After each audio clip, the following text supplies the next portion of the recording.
This is the X-Zone Broadcast Network, broadcasting worldwide on broadcast affiliates and satellite program providers, including CNN Broadcast Network, Sirius Satellite Network, Star Media, Good News Radio Network, Angel Broadcast Network, Wiki Broadcast Network, and WPBN TV. For more information on the X-Zone Broadcast Network, visit us at www.xzbn.net.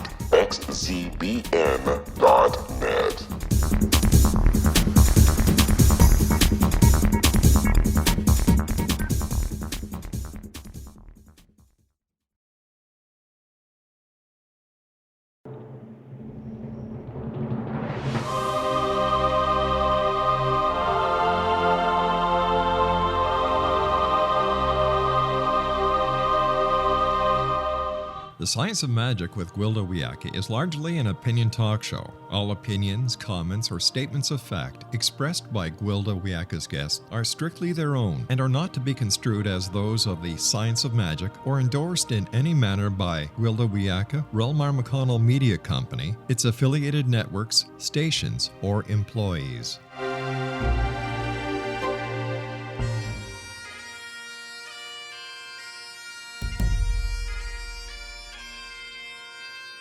Welcome to the Science of Magic with Gwilda Wiyaka, a program dedicated to uncovering the unified nature of reality and humanity's ever-evolving place as truly galactic beings. For more information on the Science of Magic with Gwilda Wiyaka, visit us online at www.thescienceofmagic.net.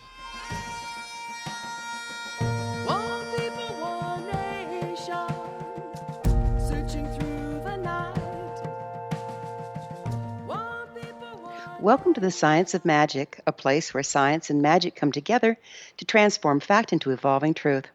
We're coming to you through the X-Zone Broadcast Network, www.xzbn.net, and can also be found on our website, www.thescienceofmagic.net.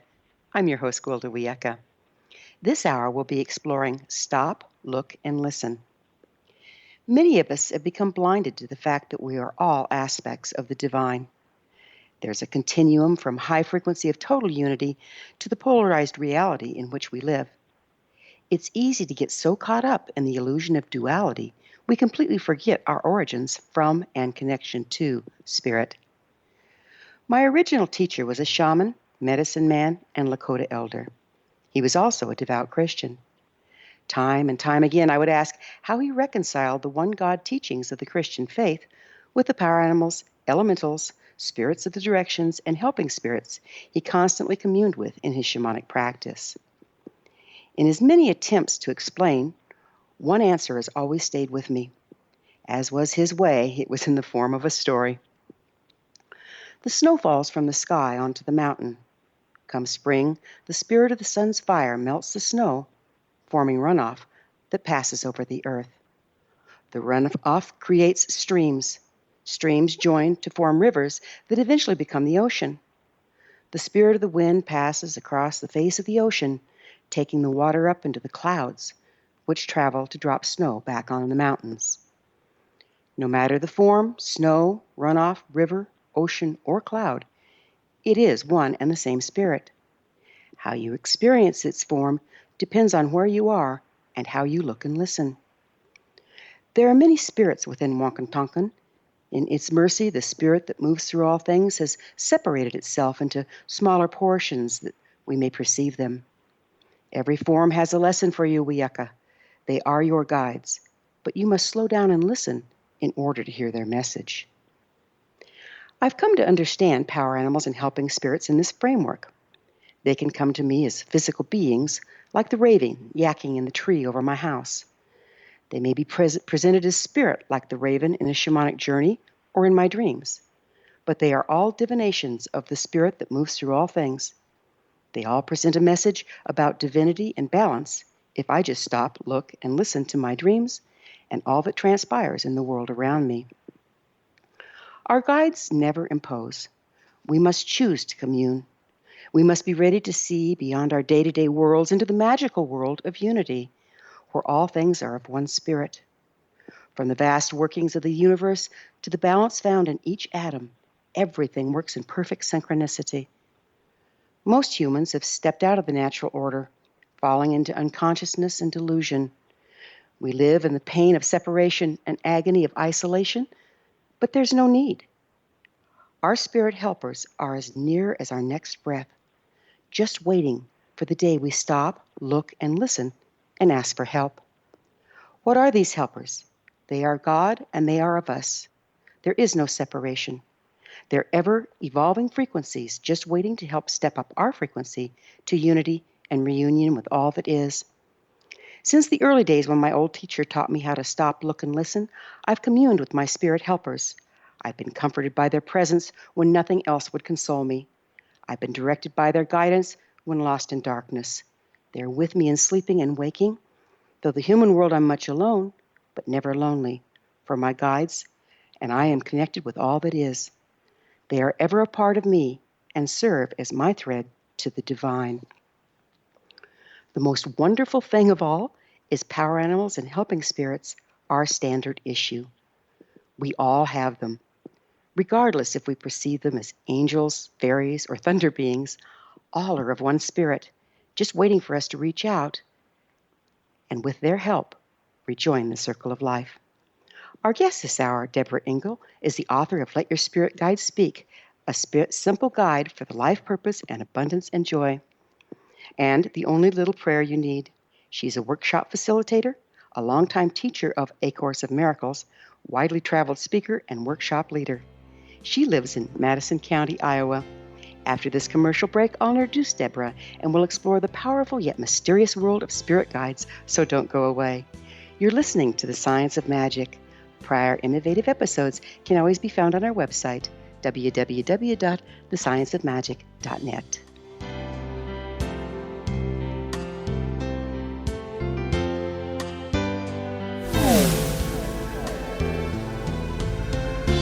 This is Kevin Randall.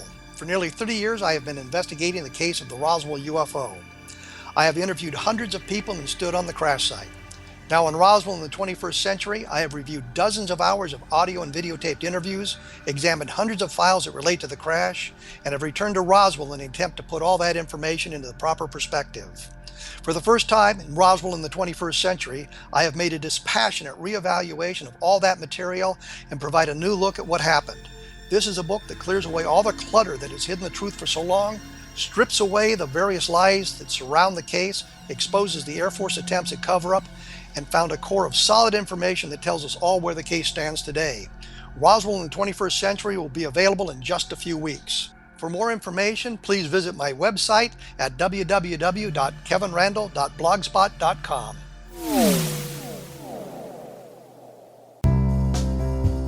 Gibbs A. Williams, Ph.D., is a practicing psychoanalyst, supervisor, researcher, and author in New York City. Much of his life has been dedicated to understanding nature and the uses of meaningful coincidences or synchronicities. His radical and original non-Jungian, non-mystical, non-magical theory of synchronicities illuminates much of the fog surrounding this challenging and perplexing topic. His ideas and manners are fresh, presented in a style that is both entertaining and highly informative.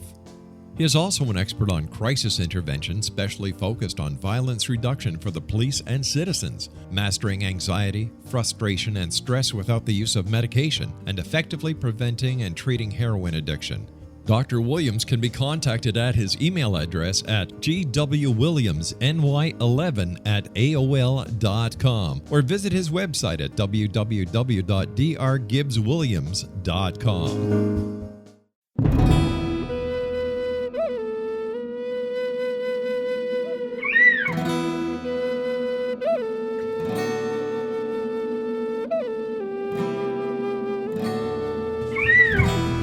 Shamanism is recognized as a method to access the quantum level. Mastery of shamanic skills puts spiritual information and healing power into your hands. Path Home Shamanic Art School, a bonded Colorado certified occupational school, has met rigorous state standards, ensuring its director and instructors have the qualifications to teach the shamanic arts. Path Home offers its certification program in blocks of study. Block 1, a 5-day intensive, will be held in the beautiful mountain town of Coaldale, Colorado, October 13th through 18th. Registration deadline is September 12th. Experience Journey Trance, Power Animals, Helping Spirits, Sacred Space, and Life Purpose. Come discover your power. Join me, Gwilda Wiyaka, in the magical world of shamanism. Call 303-775-3431 or visit findyourpathhome.com.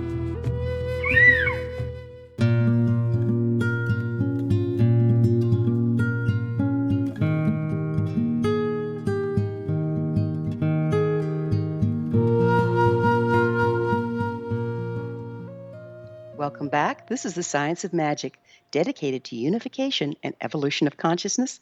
I'm your host, Gwilda Wiyaka. Our guest this hour, DEBRA ENGLE, is the author of Let Your Spirit Guide Speak, a simple guide for a life of purpose, abundance, and joy. DEBRA, thank you so much for joining us on the Science of Magic. Thank you. It's great to be here.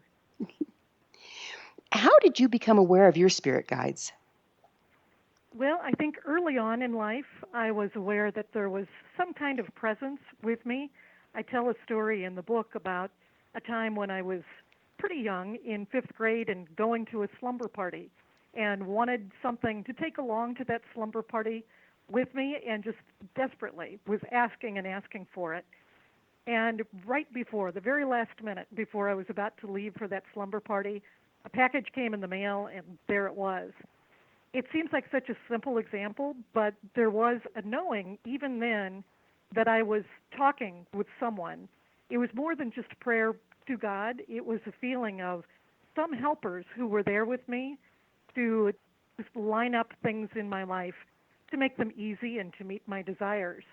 And that's something that I've learned more about as I've gotten older and really gone through a spiritual journey. What the process of learning to communicate with them look like for you personally? I'd say much of it has happened over the past, 10, 20, even 30 years, where I've been much more mindful about having conversations with them. For me, what I discovered is that if I sit down, close my eyes, take some deep breaths, and pose a question, there will be information that will just float in. It's kind of like a leaf floating on the breeze, and there's just a knowing there. When I adapted that and refined it a little bit by actually sitting down with paper and pen or in front of the computer on the keyboard and actually typed what I heard, I found that the messages were even more complete and more directive. So I think for me, one of the things I've learned is that the more attention we give, the more focus that we give to these relationships and these conversations, the clearer the communication will be. It's very much like having a relationship with a human being. If we just get together every once in a while, maybe talk on the phone for a few minutes, we'll have a little bit of a relationship. But if we sit down every day and really bring all of ourselves to that communication, wow, we can just have a very different relationship and so much information that can help us. So it sounds to me like you started engaging in automatic writing to communicate with them. Is that correct? I would say so. I think for me it's it is a question and answer kind of process where I feel as though I'm just, again, listening and then I'm writing what I'm hearing. I think for some people, they completely get themselves out of the way and then their fingers, are typing on their own, or that pen is going across the paper on its own. For me, there's still a sense of being me, being part of the process, but it's more as though I'm taking dictation, really as if I were sitting down and having a conversation and writing down what someone else is saying. So I think it's just a subtle difference, but the most important thing is that process of communication will be perfect for every individual, and it will be different for every individual. There's no one right way to do this. I'm glad you brought that up because we each have different ways of learning, whether we're visual or audio or kinesthetic, but we also have different ways of perceiving that tend to run along the same lines. So it sounds to me like you're pretty much audio. You hear it in your mind's ear. Is that correct? That's right. Got it. And it's so important that everybody recognizes that it's not going to be bells and whistles. It's going to come in through the channels that you're used to receiving things in. Exactly. I talk in the book about something called spirit envy, which I have experienced for myself. Years ago, I came to know people who have really extraordinary abilities in being able to communicate with their guides, people who see their guides, people who are very, very sensitive to energy, far beyond what I am. And I would be envious or jealous of their abilities and downplay my own, or think that maybe I shouldn't really trust what I was experiencing because it wasn't the same as what they were experiencing. But one day, sitting down, talking with my guides, they explained to me that it's so important for me to have this communication with them in this particular way by listening, because so much of what I do in my life is about listening to people and then being able to give feedback and being a channel for information from the other side. If I were able to see my guides, I wouldn't be able to develop that auditory ability as much. So it turned out that it was just perfect for me. And that helped me really let go of that spirit envy of being jealous of other people's processes and to really appreciate my own. Of course, I teach the shamanic arts, and I have large classes at different times, and we go into shamanic journey to talk to our spirit helpers. And spirit envy is it's so funny you brought this up, because what I've seen is by the time we get around to speaking what our journey was, it sounds so much better to everybody out there than we experienced it at the time. So don't you think bringing it into ordinarily also gives it more power? Absolutely, absolutely. And I think that's one of the most important things about all of this is for us to know, as you described in that wonderful story at the beginning, that it's the most natural thing in the world, the most normal thing in the world, and actually the easiest thing when we open up to it and allow it to come through in the way that's right for us. But if we're busy looking at everybody else and thinking that the grass is greener on the other side with the way that they're doing it, then we're literally putting fear blocks in the way of our communication, and we're creating a lot of static that just doesn't need to be there. So much of this is like tuning the radio dial and just tuning into that perfect frequency. So when we can really focus on what that frequency is for us, not for someone else, then we can get to it much faster. Yeah, it's like stepping out of our power if we try to do it the way somebody else does, right? Exactly, exactly. So did you And find it? Go ahead. Well, I was just going to say, I think one of the things that I've discovered in all of this is how much our ego fear can get in the way. And that's why I really encourage people to spend time asking for their fears to be healed so that they open up that pathway and that door for clear communication. It really would be, if you just imagine fears, it could be a fear of not being worthy of this communication, fear that we're not doing it right, fear that it's somebody else is doing it better. See all of those things as walls that stand between us and those unseen helpers. We really want to ask for those walls to be healed and to come down so that we don't have that barrier in that communication. And if I were to frame this shamanically, it speaks of having to heal the aspects of yourself that stand between you and clear guidance. So it's the same difference there, isn't it? Exactly. It's very much the same. Yeah. And I think there's so much power in knowing that we can bring ourselves to this relationship as equals. I think one of the big barriers that stands in the way for people is that feeling of, how could I speak with high and exalted beings, because here I am just kind of a lowly human being. It's that self-worth issue that we have. So when we ask for that to be healed, for that fear-based aspect of our own personality to be healed, then we can really enter into this relationship as equals. And that's where truly amazing things start to happen. It is. And one of the things I say is, you are the spirit you serve. We're just divinations of it. Exactly. Yeah. We're So all part of the same whole. exact. Did you find it difficult at first to trust the information you were getting from your guides, and how did you overcome that? I did. I think it's very much a learning process, and like anything in life, the more we do it, the more confident we become. One of the measures that I saw in my own life is that many years ago, probably 20, 30 years ago, I started visiting clairvoyants, people who were psychics or channelers, looking for information, and it was very, very helpful. And then over time, I started just tuning in and turning inward, paying attention to my own guidance even more clearly. And as I did that, I found that every time I would go back to a psychic or a channeler, a clairvoyant, and get information, it became less of new information for me and more of an affirmation of what I already knew. So over time, I realized, I don't have to go to other people to get this information. I have it within myself and I can trust what I'm receiving. So I really encourage people to pay attention to that. At first, you may not trust it much, but take notes, write things down, become aware of the subtle, nuanced shifts in you and the changes in your life, and really acknowledge every time that you receive a piece of information where the evidence shows that it was correct, acknowledge that, celebrate it, thank your guides for it, and you will just really literally build that trusting relationship with them pretty quickly. Boy, that gratitude piece is important, isn't it? It's huge. It's so huge. Yeah, I tell a story in the book about one particular time when I was not grateful to my guides, when I actually blamed them for a situation in my life, and I got caught. I got busted by my guides. It was a huge learning lesson for me because, again, I had thought, well, our guides are beyond caring, what we think of them in a way, that they don't have all of the insecurities or the need for approval or gratitude that we do as human beings.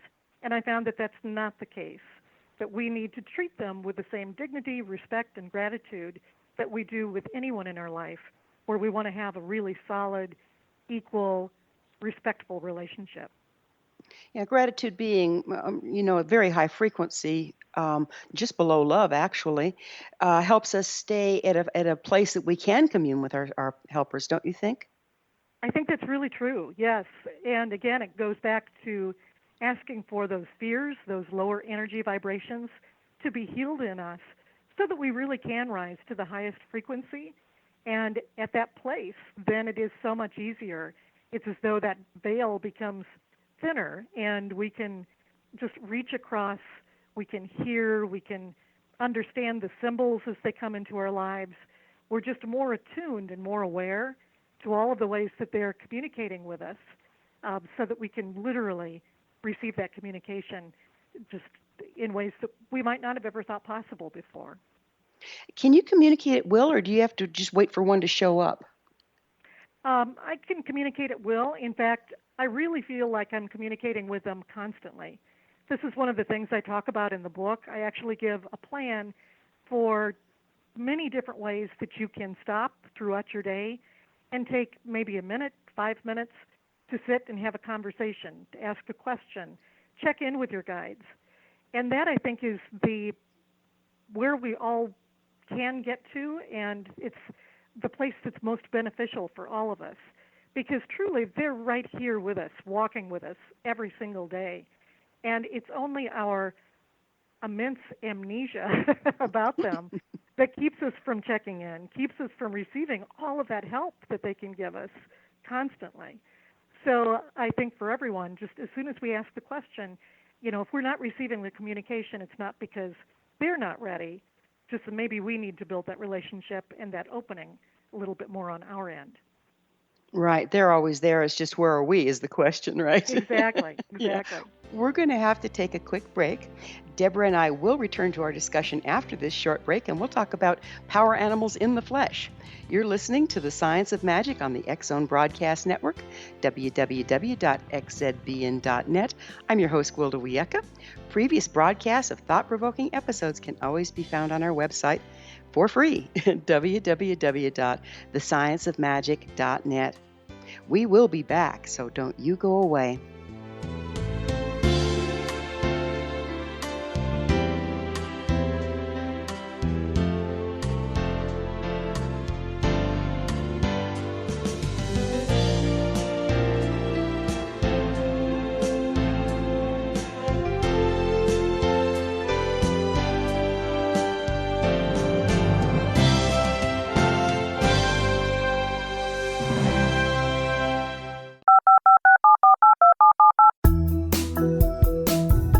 Did you know that when you're on the road with limited data or Wi-Fi, you can still listen to the X-Zone radio show with Rob McConnell, The Science of Magic with Gwilda Wiyaka, High Tech with Corey Kay, and every minute of the 24/7, 365 programming of the X-Zone Broadcast Network by calling 712-432-9459, courtesy of TalkStream Live. No smartphone, app, or internet needed. It saves your data plan, and it's free if you have unlimited minutes. call 712-432-9459 to listen on any phone, anytime, anywhere. Remember, 712-432-9459 for the best of paranormal, new age, thought-provoking, sci-fi radio programming 24/7, 365.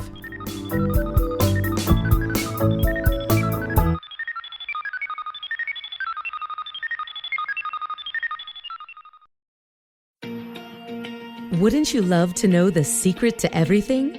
Well then, meet Dr. Kimberly McGeorge and her cutting-edge, breakthrough knowledge that combines science with possibility. Dr. Kimberly brings real-life answers and healing to those open to alternative solutions. She teaches solution-based programs and classes that will change all areas of your life forever. Specializing in conscious creation, intuitive readings, and energy medicine, you can rapidly shift health, relationships, business, and money and abundance challenges quickly. Receive her best-selling book, Secret to Everything, at no cost by going to secrettoeverything.com/X-Zone. That's right, transformation can start now. Just go to secrettoeverything.com/X-Zone and receive Dr. Kimberly's book for free.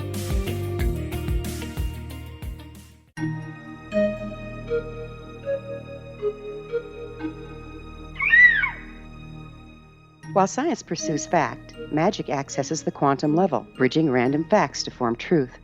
As long as science and magic remain separate and polarized, the truth cannot be known. I'm Gwilda Wiyaka. Join me on the Science of Magic radio program, dedicated to unification and evolution of consciousness. During each episode, I'll be speaking with experienced and respected scientists and mystics. From astrologers to astronomers, from medical doctors to shaman, the scientific method to dowsing and intuition, we'll weave together information from seemingly divergent practices to promote unity and enlightenment. Join me, Gwilda Wiyaka, and the Science of Magic right here on the Mutual Broadcast Network. For more information, visit www.thescienceofmagic.net.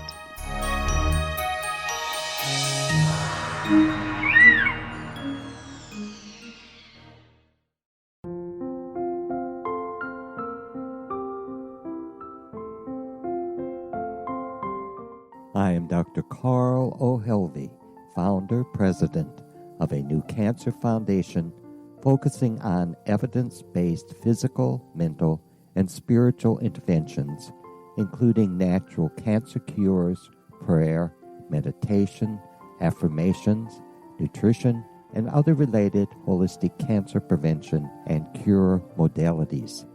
These are used in cancer education, research, and financing care. I ask for your help to continue this important work by donating at www.holisticcancerfoundation.com.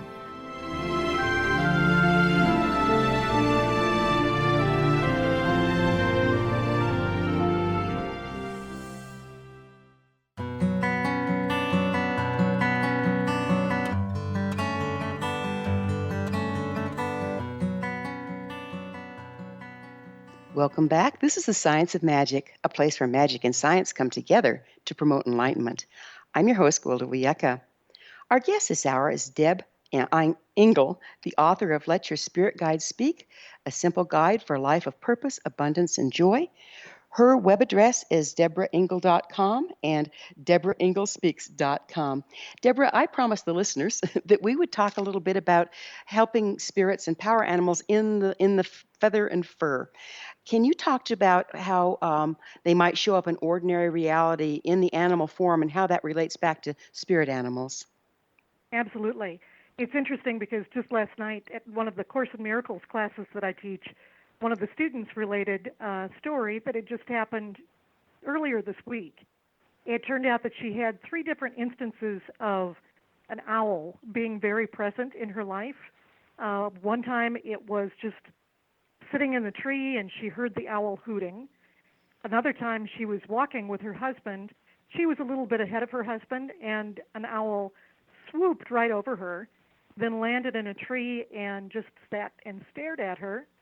And another time she again was walking and saw an owl just off to the side and heard it hooting. Now, all of these happened within the space of about a day and a half or 2 days. And she realized after that third instance in particular, it was time to really pay attention. There was something here that was speaking to her. So she picked up one of her books on animal totems, looked up the meaning of owl, and saw that the meaning related directly to an issue that she's trying to sort out in her life right now, and gave her some excellent information.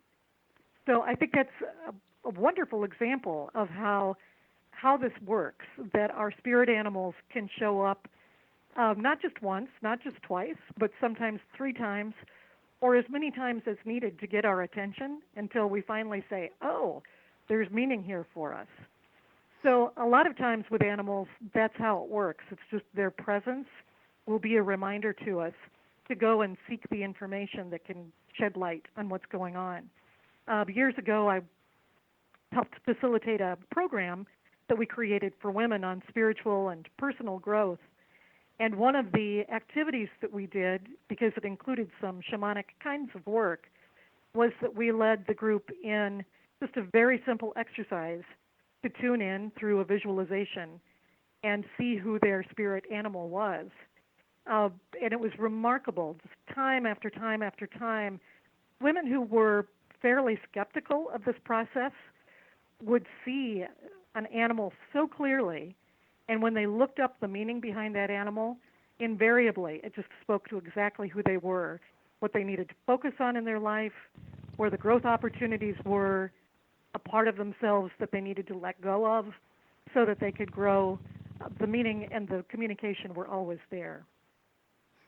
What I find amazing is the synchronicity between the behavior of animals in the flesh or fur and those of our spirit animals. It seems like each animal tribe carries a particular frequency that follows through from physicality into spirit. Can you speak to that a little bit? Sure. And again, I think it's one of the main things about that is just to be aware of every single sighting and every instance that we have. Just like humans, we all have our own personality, our own frequency, our own gifts. And like you say, every animal tribe has that as well.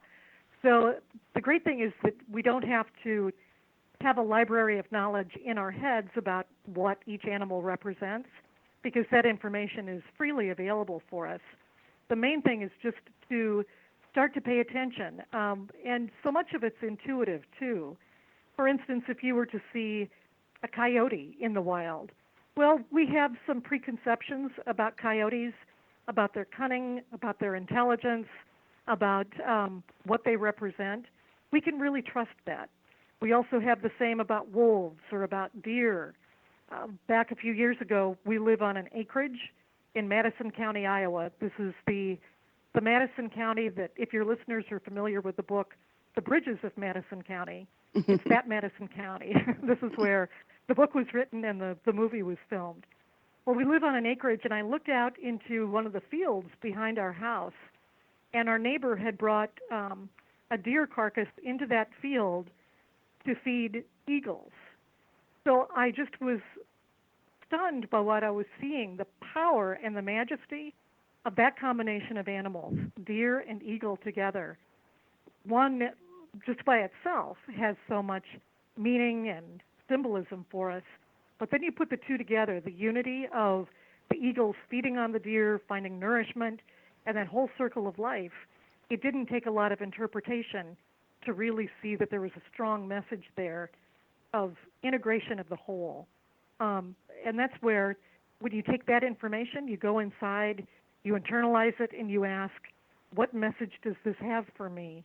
You will come away with probably something enlightening that you just have never thought about before. How can we tell if what our guides are telling us is literal or metaphorical? It seems like that's one of the biggest challenges. Right. Well, again, I think as you develop that relationship, you will just come to know. There are times, for instance, when I'm talking with my guides, when they will tell me a story, much like the shamanic story that you shared. Sometimes they will share the meaning of that story. Sometimes they won't. They'll leave it open to my interpretation. But often I've found that if we are communicating with animal guides, often it will be more metaphorical. But if we are communicating with spirit entities like angels or light beings, entities that we might, for lack of a better description, consider almost human in form, then it is more of a conversation, and they can be pretty direct. There's an example from a young woman who picked up the book recently, read the book, and just sat down, started talking with her guides, and even though she had never done this before, 3 of them just came to her right away. Well, she was in a situation where she had competed in a fitness challenge over this past summer, had done very well, and in fact was one of 5 finalists to win a pretty great cash prize for this challenge. Well, it ended up, even though she really thought that she might win this and she had a good chance to, she didn't win. And when she found out that she had lost, she really plunged into a cycle of darkness and sadness about this, far beyond what she expected. Well, she decided that she would sit down and talk to her guides about this. And what she heard, actually she sat down and started typing, and she said she couldn't type fast enough because the words were coming through so clearly.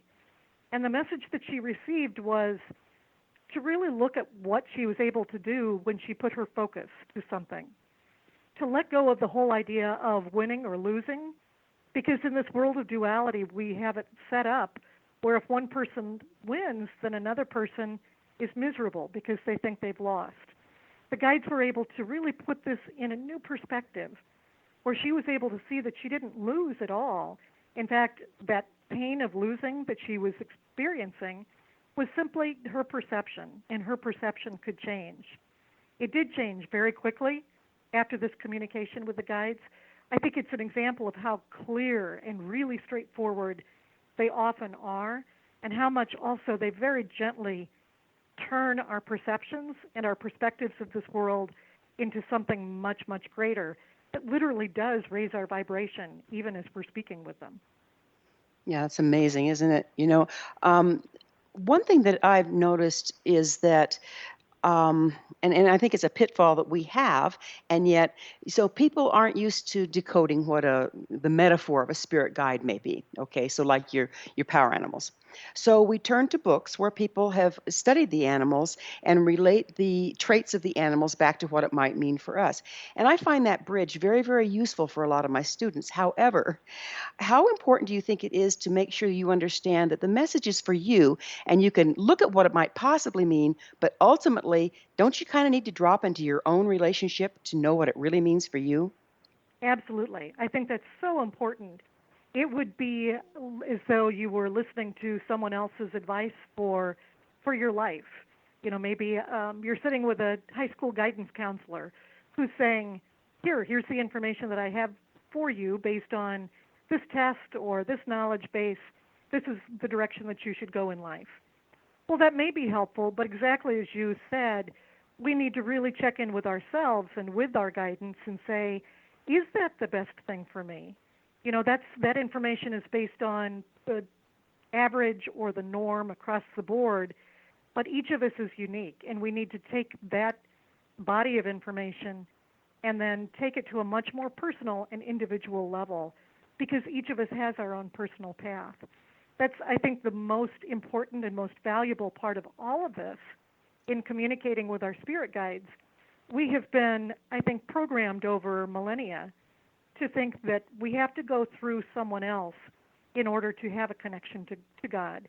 It might be a minister or a priest or even a government leader, a king. There have been many variations of this through history. And we're now at a time where we're really realizing we don't have to go through anyone else. We don't have to have permission or a roadmap from someone else for how to do this. We get to just check in for ourselves and trust that path and that door is open for us exactly as we are. Boy, that's about to throw a wrench in the systems that be, isn't it? If we have actually. It is. Yeah. Yeah. And I think that's a good thing. I've worked with so many people over the years who have really been stymied by those teachings that we're not enough, that we really don't deserve the grace of God, or that we have to prove ourselves and work our whole lives to try to earn our way into heaven. we know, I think, so much of the spiritual evolution that we're experiencing is to help us awaken to the fact that we are all divine. We are all children of God. And there's nothing that we have to do or prove to establish our worth. Our worth is there. It's our birthright from the very beginning.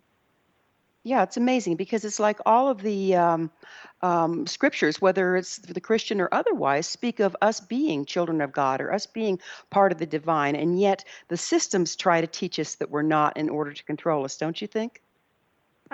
I think that's true. I think, too, so often people enter into this kind of relationship with God or with spirit guides almost as though they're children speaking to a parent.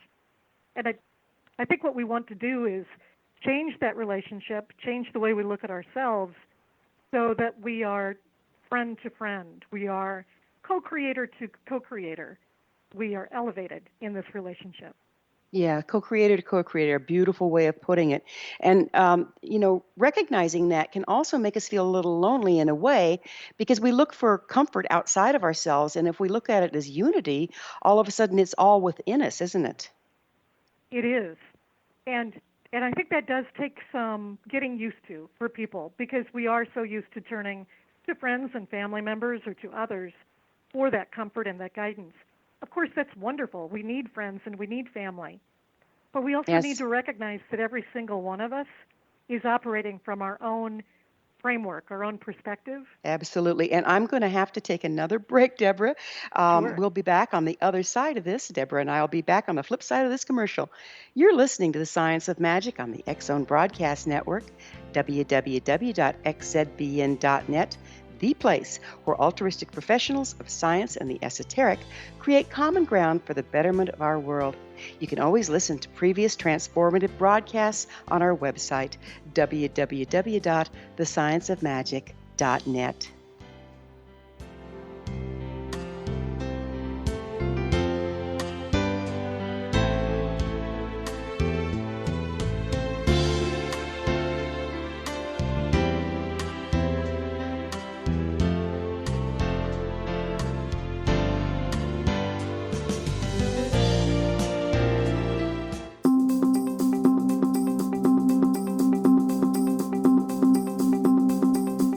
As host of Dialogue with Divinity, I am thrilled to join the X-Zone Broadcast Network and their growing number of affiliates. My quest for a connection to the divine ignited my successful career path as an international spiritual counselor for over 40 years, an author of 4 books, and well-known metaphysical educator. My clients call me their spiritual mama. So my job is to offer you a radio show to help you grow spiritually with wisdom and get specific tools from guests who are experts in their field. Tune in to Dialogue with Divinity and be part of the conversation with Spirit. My goal, your happy soul. For more information, please visit my website at johannacarroll.com.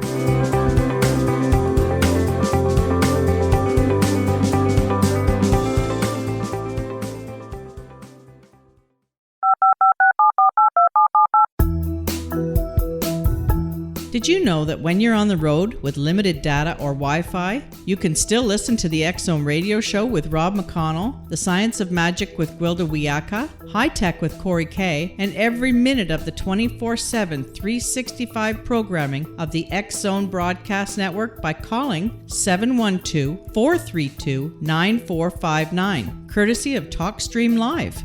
No smartphone, app, or internet needed. It saves your data plan and it's free if you have unlimited minutes. Call 712-432-9459 to listen on any phone, anytime, anywhere. Remember, 712-432-9459 for the best of paranormal, new age, thought-provoking, sci-fi radio programming 24/7, 365.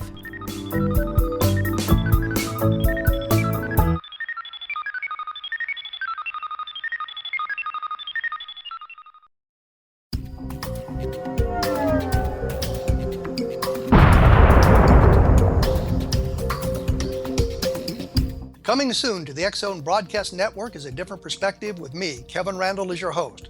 We'll be taking a close look at what is happening in the world of UFOs today with side trips into the paranormal. Guests will range from those who are household names to those who have a different perspective on a variety of topics. No topic will be taboo, but there will be tough questions asked as we all search for the truth about UFOs, the paranormal, and those things that excite us. Sometimes we'll agree with a guest and sometimes we won't, but we'll try to keep the program topical. For those of you who would like to read, be sure to visit www.kevinrandle.blogspot.com and remember to listen to the other fine programs on the X Zone Broadcast Network at www.xzbn.net.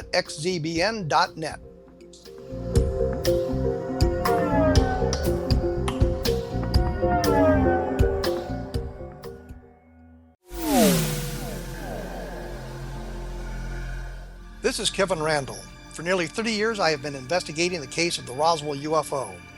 I have interviewed hundreds of people and stood on the crash site.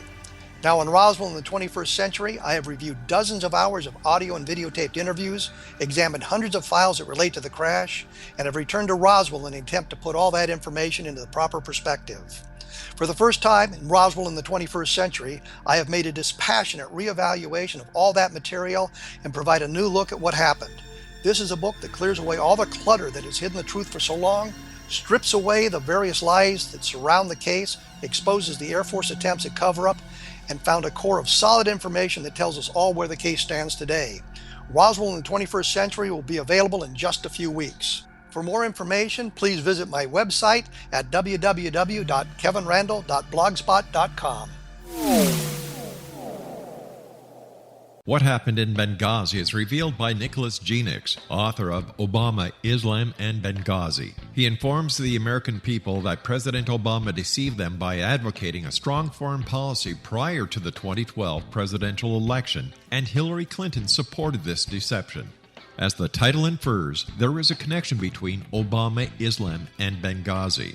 Ample evidence informs Americans that Obama's early indoctrination in the Quran developed an affinity for Islam, why the Quran is the source of discontent in many countries, and why the Obama foreign policy deception led to poor military action and caused the loss of American lives in Benghazi. Genix provides 36 questions for the Select Committee on Benghazi to validate if Americans are justified to mistrust President Obama and Hillary Clinton. An overview of Obama, Islam, and Benghazi is presented on the website www.futureofgodamen.com. That's www.futureofgodamen.com.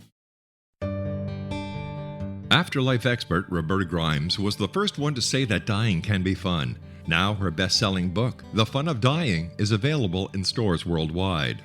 So if you wonder whether death ends life, how it feels to die, or what heaven might be like, The Fun of Dying was written for you. And if you have always been afraid of death, or if you worry that your life has no meaning, let The Fun of Dying ease your fears and bring new meaning to your life.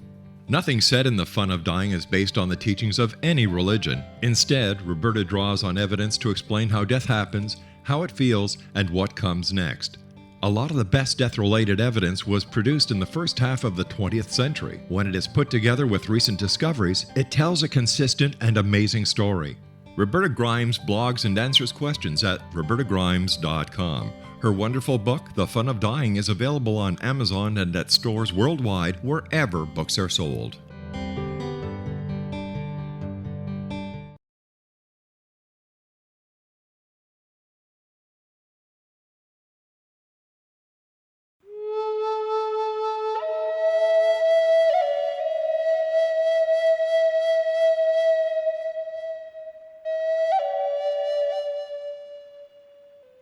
Welcome back. This is the Science of Magic, bringing together gifted people of service to the world. I'm your host, Gwilda Wiyaka. Our guest this hour, DEBRA ENGLE, is the author of Let Your Spirit Guide Speak, a simple guide for a life of purpose, abundance, and joy. Deb, we were having fun talking about power animals and helping spirits and what's literal and what's metaphorical. Now, I bet people are kind of wondering, how many guides does each person get? I think that number can vary, and it can certainly change throughout your lifetime, too. The first real direct experience that I had with my guides was probably 20 or 25 years ago when, and I describe this in the book, I went for an appointment with a woman who was a therapist and a person who did past life regressions through hypnotherapy. And she took me through hypnosis back into the time before I came into this body for this lifetime. And in that hypnosis, I was able to see a whole team of guides, probably 6 or 7 guides, who were all there cheering me on and showing me and telling me what I came into this life to do. Now, I know that some of those guides are still with me. They've been with me off and on. But I know that there has also been a shift in my guides from time to time. At one point, I needed a set of guides who would really help me get over the crest of a mountain, just a big challenge and accomplishment that I had going on in my life. And so my team of guides changed temporarily, much like the changing of the guard at Buckingham Palace. So I've heard of people, sometimes people have one primary guide, sometimes they'll have several. We just know that very much like as we go through our lives, our friends will shift and the support team around us will shift. That's true with our guides as well. Absolutely. And I've also found when I'm working with healing with people that there's you can use a spirit guide. A new spirit guide might come in to help you integrate the healing that you're going through at the time. Have you seen that? I have, yes, very much so. And again, I think it speaks to the vibration, that guides are at different vibrations just as humans are. And sometimes as our vibrations change, then we need a guide of a different vibration to help us either temporarily or they might become one of our permanent guides from that point on. And so by aligning with the guide, by calling them in, we're actually being given a frequency we may have disconnected from so that we can learn to reconnect. Is that how you're seeing it? Exactly, right. And I think we really just continue to raise that vibration more and more and more. Again, it's one of those subtle shifts, energetic shifts that some people may be very aware of. Some people may not feel really at all.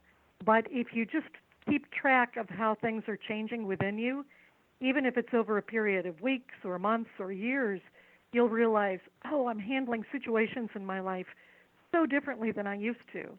Again, there's a woman in one of the Course in Miracles classes that I teach. We were talking about this last night, that she's been working with her spirit guides and doing other spiritual study as well, and even her physical appearance has changed just in the past couple of months. It's as though some layers of fear have been healed and have dropped away. She just has a much softer and gentler kind of countenance to her. And one of the fringe benefits for her, she's single, and she's finding that men are approaching her. We joked about the fact that she let go of her man repellent through this change in vibration. So it is an ever-increasing and ever-rising vibration that, you know, if we, again, just pay attention, we can see the clues that things are changing. You know, I've seen that as well, how the way we physically look is totally affected by the frequencies that we're carrying or not carrying at any given time. And so by aligning with our guides and power animals and helping spirits, we can actually take on frequencies that we've been missing and become more fleshed out and whole. And it actually makes you look younger, doesn't it? It really does.